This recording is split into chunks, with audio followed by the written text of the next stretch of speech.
ಅರೆ ಕಡಿಮೆ ಹಾಕು ಆದ್ರೆ ಅಸಲಿ ಹಾಕು. MDH ಕಾಶ್ಮೀರಿ ಕೆಂಪು ಮೆಣಸಿನ ಪೌಡರ್. ನಿನ್ನೆ ದಿನ ಡಿಕೆ ಶಿವಕುಮಾರ್ ಜಗದೀಶ್ವರಿ ಸನ್ನಿಧಿಗೆ ಭೇಟಿಯನ್ನ ಕೊಟ್ಟಿದ್ರು. TV9 ನಲ್ಲಿ ಡಿಕೆ ದೈವಬಲದ ಎಕ್ಸ್ಕ್ಲೂಸಿವ್ ಸುದ್ದಿಯನ್ನ ನೀವು ಗಮನಿಸಬಹುದು. ಬೇರೆಲ್ಲೂ ಇಲ್ಲದ ಎಕ್ಸ್ಕ್ಲೂಸಿವ್ ಇನ್ಸೈಡ್ TV9 ನಲ್ಲಿ. ಪಟ್ಟದಾಟದಲ್ಲಿ DCM ಡಿಕೆಗೆ ಸಿಕ್ತ ದೈವಬಲ ಅನ್ನೋ ಪ್ರಶ್ನೆ. ಜಗದೀಶ್ವರಿ ಸನ್ನಿಧಿಯಲ್ಲಿ ನಿನ್ನೆ ಸಿಕ್ಕಂತ ದೈವವಾಣಿ ಏನು? ನಿನ್ನೆ ದಿನ ಮಾಧ್ಯಮದ ಪ್ರಶ್ನೆಗೆ ಡಿಕೆ ಶಿವಕುಮಾರ್ ಸ್ಮೈಲ್ ಮಾಡಿ ಮುನ್ನಡೆದಿದ್ರು. ಅದ್ರ ಬಗ್ಗೆ ಏನು ಉತ್ತರ ಕೊಡ್ಲಿಲ್ಲ. ಅಂದ್ರೆ ಅವ್ರು ಅಂದುಕೊಂಡಿದ್ದಾಗಿದೆ, ಹಾಗಾಗಿನೇ ಜಗದೀಶ್ವರಿ ಸನ್ನಿಧಿಗೆ ಬಂದಿದ್ದೀನಿ ಅಂತ ಹೇಳಿದ್ರು, ಕುಟುಂಬದ ವಿಚಾರವಾಗಿ ಅಂತ ಹೇಳಿದ್ರು. ಬಟ್ ಅದರ ಹೊರತಾಗಿ ನಿಜವಾಗಿ ಅವರ ಆಶಯ ಏನಿತ್ತು, ಬೇಡಿಕೆ ಏನಿತ್ತು, ಇವೆಲ್ಲದ್ರ ಬಗ್ಗೆ ಮಾಹಿತಿಗಳು ಲಭ್ಯವಾಗ್ತಾ ಇದೆ. ಡಿಕೆಯ 5 ಬೇಡಿಕೆಗೆ ಶುಭ ಮುನ್ಸೂಚನೆ ಕೊಟ್ಟಿದ್ದಾರೆ ಜಗದೀಶ್ವರಿ ತಾಯಿ. 5 ಬೇಡಿಕೆಗಳಿಗೂ ಒಳ್ಳೆ ಮುನ್ಸೂಚನೆ ಸಿಕ್ಕಿದೆ.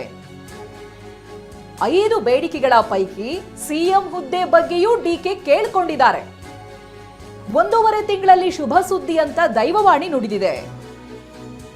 ದುಷ್ಟಶಕ್ತಿಗಳ ನಿವಾರಣೆಗೆ ಜಗದೀಶ್ವರಿಗೆ ನಿತ್ಯ ಪೂಜೆ ಮಾಡುವ ಒಂದು ಸಂಕಲ್ಪವನ್ನ ಕೂಡ ಮಾಡಿದ್ದಾರೆ ಅನ್ನೋದು ಗೊತ್ತಾಗ್ತಾ ಇದೆ. ಡಿಕೆ ಹೆಸರಲ್ಲಿ ನಿತ್ಯ ಬೆಳಗ್ಗೆ 5 ಗಂಟೆಗೆ ಅರ್ಚಕರು ಪೂಜೆ ನೆರವೇರಿಸ್ತಾರೆ. ಸಿಎಂ ಆಗುವವರೆಗೂ ಎಚ್ಚರಿಕೆ ಹೆಜ್ಜೆ ಇಡುವಂತೆ ಸಲಹೆ ಕೂಡ ಕೊಟ್ಟಿದ್ದಾರೆ. ಸಿಎಂ ಪಟ್ಟ ಸಿಗುತ್ತೆ ಅಂತ ದೈವವಾಣಿ ಅಭಯ ನೀಡಿದೆ. ರಾಜಕೀಯ ವಿಚಾರ 3 ಬಾರಿ, ಕೌಟುಂಬಿಕ ವಿಚಾರ 1 ಬಾರಿ, ಹಾಗೆ ಆಪ್ತ ಕಾರ್ಯದರ್ಶಿ ಅಪಘಾತದ ಬಗ್ಗೆನೂ ಕೂಡ ಡಿಕೆ ಕೇಳಿದ್ದಾರೆ. ಕೌಟುಂಬಿಕ ವಿಚಾರನೂ ಬಂದಿದೆ, ಹಾಗೆ ಆಪ್ತ ಕಾರ್ಯದರ್ಶಿ ಅಪಘಾತದ ವಿಚಾರ ಕೂಡ ಬಂದಿದೆ. ಎಲ್ಲದಕ್ಕೂ ಬಹಳ ಮುಖ್ಯವಾಗಿ ಸಿಎಂ ವಿಚಾರವಾಗಿ ರಾಜಕೀಯ ವಿಚಾರವನ್ನ 3 ಬಾರಿ ಚರ್ಚೆ ಮಾಡಿದ್ದಾರೆ. ಪ್ರತಿನಿಧಿ ಸೂರಜ್ ಇದ್ರ ಬಗ್ಗೆ ಮಾಹಿತಿಯನ್ನ ಕೊಡ್ತಾ ಹೋಗ್ತಾರೆ. ಸೂರಜ್, ಪ್ರತಿ ಬಾರಿ ಡಿಕೆ ಶಿವಕುಮಾರ್ ಅವರಿಗೆ ಸಿಎಂ ವಿಚಾರವಾಗಿ ಅಥವಾ ಬದಲಾವಣೆ ವಿಚಾರವಾಗಿ ಪ್ರಶ್ನೆಗಳು ಬಂದಾಗ ಒಂದು ಡಿಪ್ಲೊಮ್ಯಾಟಿಕ್ ಆಗಿ ಆನ್ಸರ್ ಕೊಡ್ತಾರೆ. ಬಟ್ ನಿನ್ನೆ ದಿನ ಜಗದೀಶ್ವರಿ ಸನ್ನಿಧಿಯನ್ನ ಭೇಟಿ ಮಾಡಿ ದೇವರ ದರ್ಶನವನ್ನ ಪಡೆದ ನಂತರ ಅವ್ರ ಮಾತಿನ ದಾಟಿ ಒಂದು ಸ್ಮೈಲ್ ಅಲ್ಲಿ ಎಲ್ಲವನ್ನೂ ಕೂಡ ತಿರುಗಿಸೋ ಹಾಗಿತ್ತು. ಬಟ್ ಇವತ್ತು ಕೆಲವೊಂದು ಇನ್ಸೈಡ್ಗಳು ಲಭ್ಯವಾಗ್ತಾ ಇದೆ. ಸಿಎಂ ವಿಚಾರದಲ್ಲೂ ಕೂಡ ದೇವರ ಮುಂದೆ ಒಂದು ಮನವಿಯನ್ನ ಇಟ್ಟಿದ್ದಾರೆ, ಸಂಕಲ್ಪ ಮಾಡ್ಕೊಂಡಿದ್ದಾರೆ ಅಂತ. ಸೂರಜ್, ಖಂಡಿತ ಚೈತ್ರ, ಏನೆಂದರೆ ಈಗಾಗಲೇ ರಾಜ್ಯದಲ್ಲಿ ರಾಜಕೀಯ ಪಗಡಿಯಾಟ ಏನು ಪ್ರಾರಂಭವಾಗಿದೆ. ಅದರಲ್ಲಿ ಪ್ರಮುಖವಾಗಿ ಸಿಎಂ ಬದಲಾವಣೆಯ ವಿಚಾರ. ಈ ಬದಲಾವಣೆಯ ವಿಚಾರ ಒಂದು ಕಡೆ ನಡೀತಾ ಇದ್ದರೆ, ಇದರಲ್ಲಿ ಬೆಳಗಾವಿಯಲ್ಲಿ ಮುಖ್ಯಮಂತ್ರಿಯವರು 2.5 ವರ್ಷ ನಾನೇ ಮುಂದುವರಿತೀನಿ ಅಂತ ಹೇಳ್ತಾ ಇದ್ದರೆ, ಈ ಕಡೆ ಕರಾವಳಿಗೆ ಬಂದಿರುವಂಥ ಡಿಕೆ ಶಿವಕುಮಾರ್ ಅವರು ದೈವಶಕ್ತಿಯ ಮುಂದೆ ಸುಮಾರು ಒಂದು 5 ಬೇಡಿಕೆಗಳು ನೀಡ್ತಾರೆ. 5 ಬೇಡಿಕೆಗಳಲ್ಲಿ ಪ್ರಮುಖವಾದ 3 ಬೇಡಿಕೆಗಳು ರಾಜಕೀಯ ಸಂಬಂಧಪಟ್ಟಂಗೆ ಇರುತ್ತೆ. ಯಾಕಂದರೆ ಪ್ರಮುಖವಾಗಿ ನಿನ್ನೆ ಡಿಕೆ ಶಿವಕುಮಾರ್ ಅವರು ಸಹಿತ ಬಹಳ ಸೂಕ್ಷ್ಮವಾಗಿ ಹೇಳಿದರು, ದೈವವಾಣಿ ನನ್ನ ಪರವಾಗಿದೆ. ದೈವವಾಣಿ ಈ ಹಿಂದೆ ಯಾವ ರೀತಿಯಾಗಿ KPCC ಪಟ್ಟ ಒಲಿಯುವ ಸಂದರ್ಭದಲ್ಲಿ ದೈವವಾಣಿ ಯಾವ ರೀತಿಯಾಗಿ ನನ್ನ ಪರವಾಗಿತ್ತು, ಅದೇ ರೀತಿಯಾಗಿ ಈ ಬಾರಿಯೂ ಸಹಿತ ನನ್ನ ಪರವಾಗಿ ದೈವವಾಣಿ ಬಂದಿದೆ ಅಂತಲೂ ಸಹಿತ ಸೂಕ್ಷ್ಮವಾಗಿ ಹೇಳಿದರು.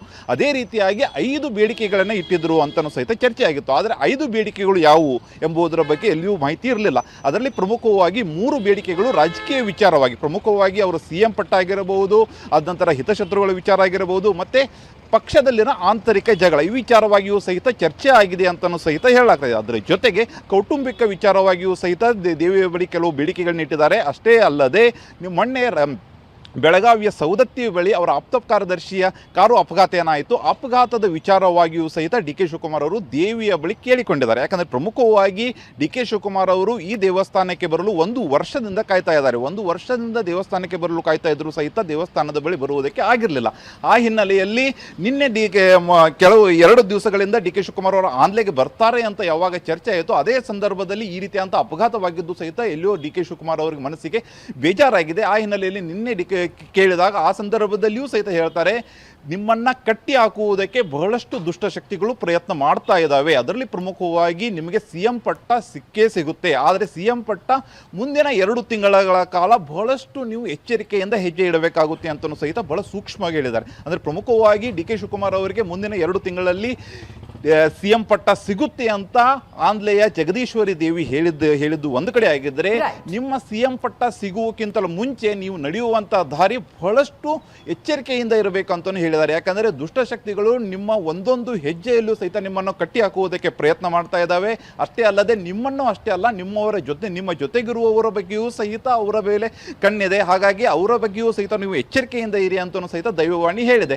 ಆ ಹಿನ್ನೆಲೆಯಲ್ಲಿ ಡಿ ಕೆ ಶಿವಕುಮಾರ್ ಅವರು ನಿನ್ನೆ ಏನು ಬೇಡಿಕೆಗಳನ್ನಿಟ್ಟಿದ್ರು, ಬೇಡಿಕೆಗಳ ಪೈಕಿ ಸಿಎಂ ವಿಚಾರವಾಗಿ ಡಿ ಕೆ ಶಿವಕುಮಾರ್ ಅವರಿಗೆ ದೆಹಲಿಗೆ 3 ಬಾರಿ ಹೋಗಬೇಕಾಗುತ್ತೆ ಅಂತಲೂ ಸಹಿತ ದೈವವಾಣಿ ಹೇಳಿದೆ. ಅದರಲ್ಲಿ ಪ್ರಮುಖವಾಗಿ 22ರಂದು ಏನು ಡಿ ಕೆ ಶಿವಕುಮಾರ್ ಅವರು ದೆಹಲಿಗೆ ಹೋಗ್ತಾ ಇದ್ದಾರೆ. ಆ ಸಂದರ್ಭದಲ್ಲಿ ಶುಭ ಸುದ್ದಿ ಹೈಕಮಾಂಡ್ನಿಂದ ಸಿಗುತ್ತೆ ಅಂತಲೂ ಸಹಿತ ದೈವವಾಣಿಯಿಂದ ಬಂದಿದೆ. ಆ ಹಿನ್ನೆಲೆಯಲ್ಲಿ ಮುಂದಿನ 2 ಬಾರಿ ಅಂದರೆ ಮುಂದಿನ 2 ತಿಂಗಳಲ್ಲಿ 3 ಬಾರಿ ಡಿ ಕೆ ಶಿವಕುಮಾರ್ ದೆಹಲಿಗೆ ಹೋಗ್ತಾರೆ. 3 ಬಾರಿ ಹೋಗುವುದರೊಳಗಡೆ 1 ಬಾರಿ ನಿಮ್ಮ ಶುಭ ಸುದ್ದಿ ಸಿಕ್ಕು ನಿಮ್ಮ ಏನು ಇಷ್ಟಾರ್ಥ ಇದೆ, ಬಹಳಷ್ಟು ವರ್ಷಗಳಿಂದ ನಿಮ್ಮ ಏನು ಗುರಿ ಇದೆ, ಆ ಗುರಿ ಸಾಧಿಸುವ ದಿನ ಬಂದೇ ಬರುತ್ತೆ ಅಂತಲೂ ಸಹಿತ ದೇವಿ ಬಹಳಷ್ಟು ಸ್ಪಷ್ಟವಾಗಿ ಹೇಳಿದ್ದಾರೆ ಅಂತಾನೆ ಹೇಳಲಾಗ್ತಾ ಇದೆ. Chaitra, okay, thank you Suresh ಮಾಹಿತಿಗಾಗಿ. MDH ನ ಕಿಚನ್ ಕಿಂಗ್ ಕಿಚನ್ ಅಲ್ಲಿದ್ರೆ ನಾವು ಎಲ್ಲವನ್ನು ಮಾಡಬಹುದು. ಬೆಂಗನ್ ಕ ಬರ್ತಾ, ಆಲೂ ಗೋಬಿ, ಬೆಂಡಿ ಮಸಾಲಾ, ಇನ್ನೂ ಬಹಳಷ್ಟು.